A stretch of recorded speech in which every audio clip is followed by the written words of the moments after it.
Behind her, she heard the heavy footsteps of a footman walking past her and into the library. She winced, realizing that someone, at least, was aware that she'd been eavesdropping. Rupert was a kindly footman, however, and probably would not tell her father. "Ah, Rupert," her father said, "be so good as to bring my daughter Emma inside."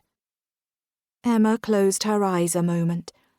It was better to pretend she was passing by than for the footman to tell him the truth, that she'd been eavesdropping outside the door. Before Rupert could speak, she quickly walked 4 steps to the right and then circled left again to walk the remaining 6 steps inside the library. "Father, I was passing by, and I thought I overheard you asking for me." She kept her tone calm and innocent, as if she had no idea what they'd been discussing. To her right, she could smell the heavy lavender scent Lucy favoured. Her stepmother bathed in it, packed her clothing with lavender sachets, and wore lavender perfume. Even now, the aroma made Emma faintly nauseous. "Indeed I did."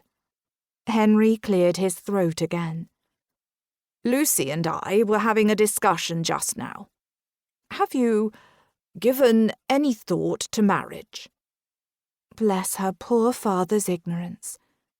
Henry honestly believed that the reason why she hadn't married was because she wasn't interested.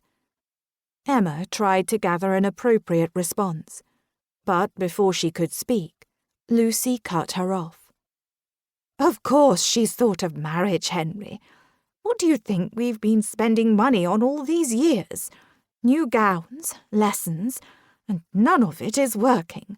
It's time to change our strategy."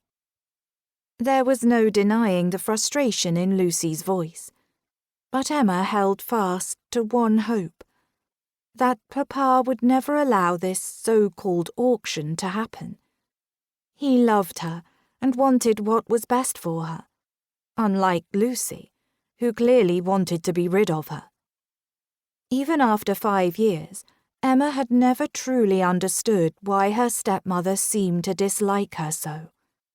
From the moment they'd met, Lucy had tried to arrange a marriage for her, probably so she wouldn't have to be a stepmother at all. "I would like to marry the right sort of gentleman," Emma said quietly. "But most of them are not interested in me." It was the truth. She'd been a wallflower all her life, and that wouldn't change. She couldn't dance. Conversation was nearly impossible, and she had to be careful that she didn't lose count of her steps. No man wanted her, and if that meant being a spinster, then such was her fate. Yes, she did want a husband, and lots of children. But after being ignored by suitor after suitor, including the less than desirable men, she'd laid those hopes to rest. "There are many men who do not care about your eccentricities or your clumsiness," Lucy continued, as if Emma hadn't spoken. "I have begun making a list of candidates, and I have decided to host an auction for your hand in marriage. We will say it is for art, but only unmarried gentlemen may come." She was serious. Hearing it stated so boldly, Emma gaped at her in disbelief. "No, I will not be sold like livestock." Lucy ignored her and turned back to Henry. "Emma can help select the guests. That way she does have some say in whom she will marry." "That's true," her father acceded. He seemed to ponder it a moment, which Emma had never expected. He was supposed to support her, not join in his wife's ridiculous scheming.